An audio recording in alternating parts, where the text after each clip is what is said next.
یہ ہے جہاں نیوز۔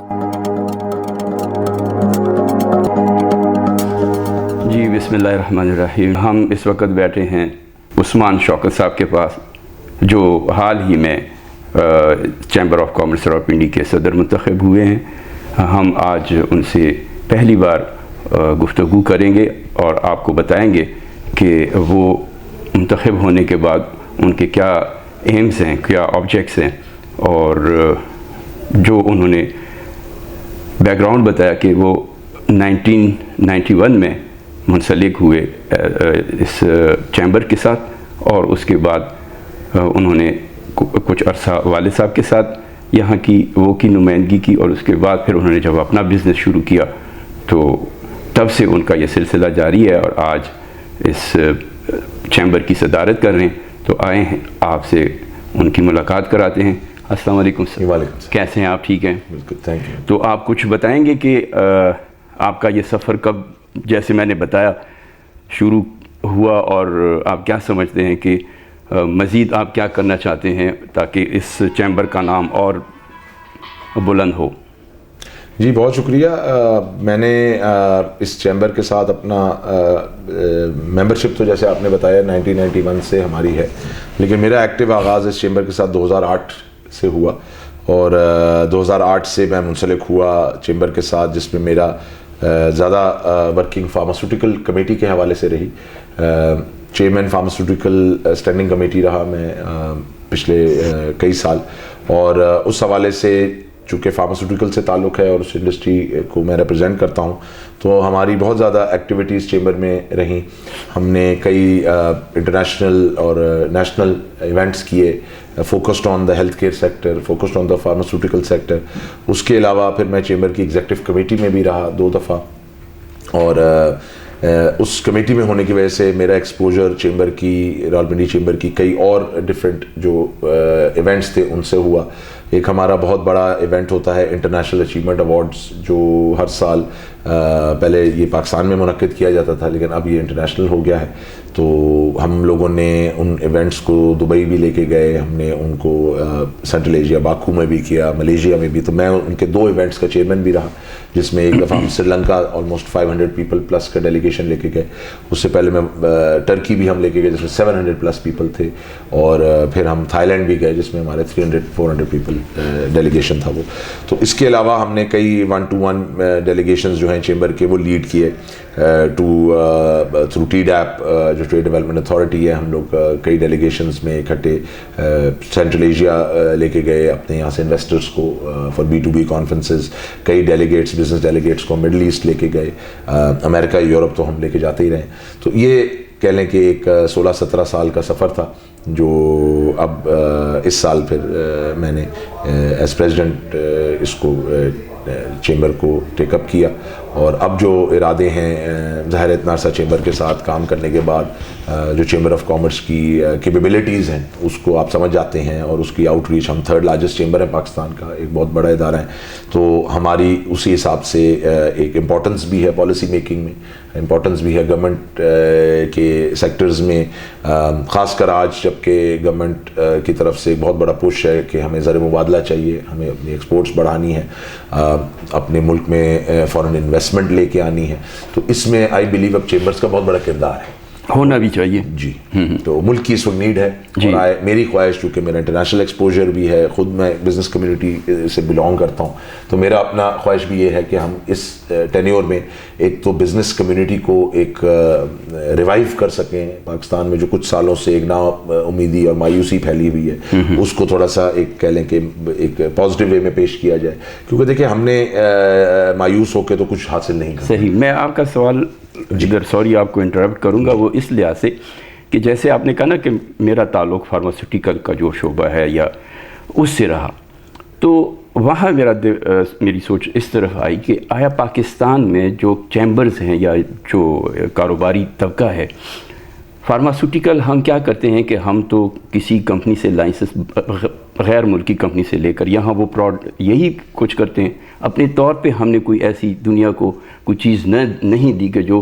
پاکستان کی کیا کہیں ایجادات میں ہو یا سروسز میں آئے کہ ہم نے دنیا کو اس بیماری کے لیے یا اور اس کے علاوہ جو ہمارے چیمبرز ہیں وہ اگر ہم ماضی کو دیکھ لیں کہ آیا وہ ایک ہی ڈگر پہ چل رہے ہیں یا اس میں کوئی ایسی بھی ایجوکیشن بھی اور دنیا میں جو تغیرات ہیں یا تبدیلیاں آتی ہیں ہر شے آئے دن بدلتی ہے, تو ہم آپس میں بھی جو چیمبرز کا یہ رول ہونا چاہیے کہ وہ سوچے کہ ہم نے کل کے لیے ملک کی جو اکانومی ہے اس کو گروتھ کے لیے کیا کرنا چاہیے. ایسا بھی کوئی آپ جیسے کہہ رہے ہیں کہ میں نے امریکہ سے او لیول کیا, تو آپ جیسے نوجوان جو ہے ان کو تو اس میں سوچنا چاہیے تاکہ ہم محتاج نہ رہیں, تو اس بارے میں آپ کیا کہیں گے؟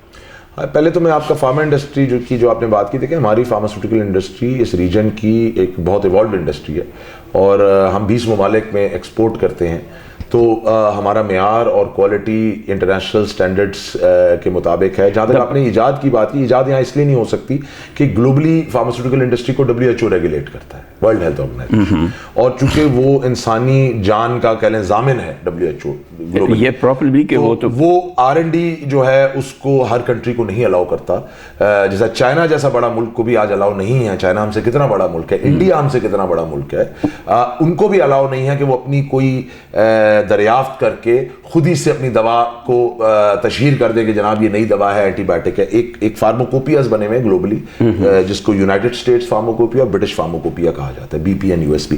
یہ دو بکس میں جو آپ کی فارما ریسرچز آ جاتی ہیں آپ وہی آتھورائزڈ ہیں بنانے کے لیے. ان کی منوپلی ہے, وہ کرنے نہیں دیتے یا ہماری صلاحیت نہیں؟ منوپلی سے زیادہ کاسٹ ہے, کہ ایک کمپنی جو R&D ایک سکسیسفل ڈرگ پہ کرتی ہے, it cost you almost I would say more then $100 million.